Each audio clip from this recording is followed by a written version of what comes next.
Fairy Tail speak! Ferrari, where you going? Hikari 全部集めて君の明日照らすよ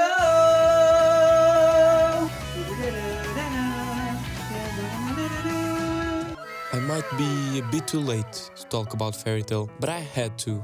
This show was a huge part of my childhood and one of the first animes I ever watched, so I had to share my opinion on the matter. Everyone hates on Fairy Tail, but this show is misunderstood. People often say it has too much power of friendship and excessive fan service, and claim that its only redeeming factor is nostalgia. But I beg to differ, and here's why. Disclaimer: this part of the video has nothing to do with a 100-year quest. Power of friendship.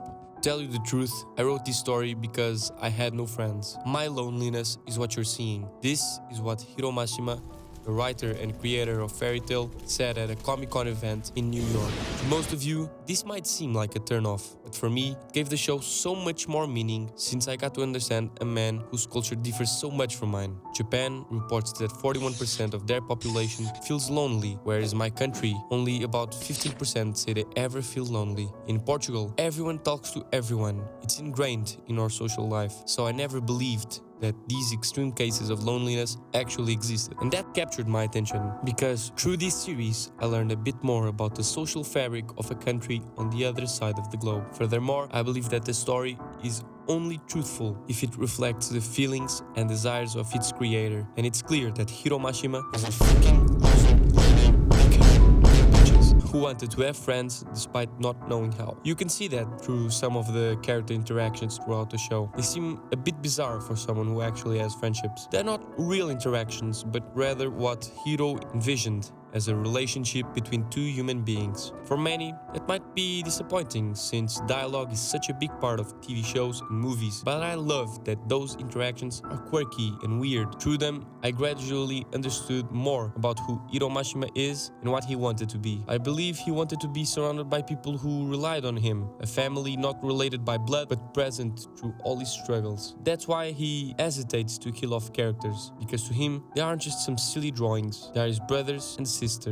Yeah, that might sound a bit corny, but Fairy Tail is about valuing one's friendships and harnessing their power to push forward, to fight through life's struggles. After all, if you can't count on yourself, you will always have someone you can count on. People may not like the power of friendship dynamic, but let's be real, most of the big animes also rely heavily on that theme. Can you even spot the difference between I gotta keep fighting to protect my guild and I gotta keep fighting to protect my village? Apart from that, some anime enthusiasts complain that many of Fairy Tail's enemies end up joining the guilds, but I believe that that's what makes the show what it is. Characters like Gazil, Juvia, and many others, who despite hurting the guild or even destroying it, are still able to find forgiveness among its members. It's not impossible for people who have failed in the past to redeem themselves and find the right path into either someone who knocks some sense into your head or you recognize your own mistakes. I find this beautiful because, much like the guild, I believe that there is good to be found in everything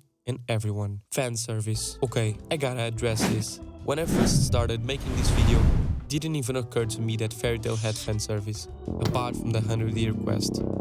Probably because I've seen shows with a lot of fan service. But to keep it short and simple, what do you mean Fairy Tail has too much fan service? Sure, here and there, Natsu might appear in Lucy's bathroom while she's taking a bath, or Erza's armor might be a bit too revealing, but it's not overwhelming at all, not even close. So, for everyone who complains about too much fan service, I have the perfect series for you. And I swear, it has zero fan service. Go watch Overflow. Nostalgia. Sure, nostalgia is a very strong factor when it comes to my opinion of Fairy Tail. But why should nostalgia be disregarded as an important factor when rating a show? After all, if it isn't a good show, how will you feel nostalgic about it? Allow me to tell you my story with this show. Back in the good old days, when I was 6 years old, there was a TV channel in Portugal, my home country, that aired a variety of animes, such as Naruto. No way he just put in a Naruto! reference in there. Yu-Gi-Oh!, Saint Seiya Omega, and drumroll please, Fairy Tail. The latter was my favorite anime at the time, and it held a huge meaning for me because it started very late at night when my whole family was asleep except for me and my grandmother. We would both sit and watch it, and I remember feeling invincible while watching Fairy Tail. I wanted to be like Nuts. I would run around my house with my t-shirt sleeves rolled up and screaming. I even wanted to get a tattoo like his. Furthermore, after every episode, my grandma would open up to me about my family's story, and it was very special to me. I remember in particular this story. For context, my father works as a skipper, and his job is to sail around the world for really long periods of time. And right about the time he did his first trip, Fairy Tail was airing the Battle of Fairy Tail arc. And for any of you who don't remember, in this arc, Laxus starts sort of a civil war inside the guild and ends up being expelled by Makarov. And I remember watching the scene where Laxus leaves Fairy Tail, and I was alongside my grandmother, crying, because at that moment we both felt the pain that you feel when you have to say goodbye to someone. Much like my father, Laxus had to say goodbye to his family because he had lost himself. He needed to find his own path. And that simple gesture that Fairy Tail does to let people know that you were looking out for them, and those final words by Makarov felt that much sweet. That moment, while listening to the amazing Fairy Tail main theme song, Fairy Tail turned into much more than a show for me. It became a way of understanding these feelings I had, and knowing that someone so strong like Laxus was facing the same problems as me and my father head on gave me all the strength I needed to endure the longing that I felt. And in my opinion, no matter what are the circumstances, if a piece of media can make you feel that much, it ought to be good. And I told you about this scene with Laxus, but there are many more that people identify themselves with. And I find it astonishing how someone like Hiro managed to make something so noteworthy and relatable for so many people. But people tend to forget the other stuff that made Fairy Tail such a great show, such as music. The music in this show is just astonishing. Everything from the main theme that I just talked about to its openings and endings, all of which I could go on speaking forever. I basically love every single piece of music in Fairy Tail soundtrack. I even have a whole nother video on the power of music where I speak a little bit about Fairy Tail soundtrack. Be sure to check it out. But music really turns a good anime into a great one, because whether you want it or not, it's one of the most important aspects of immersion.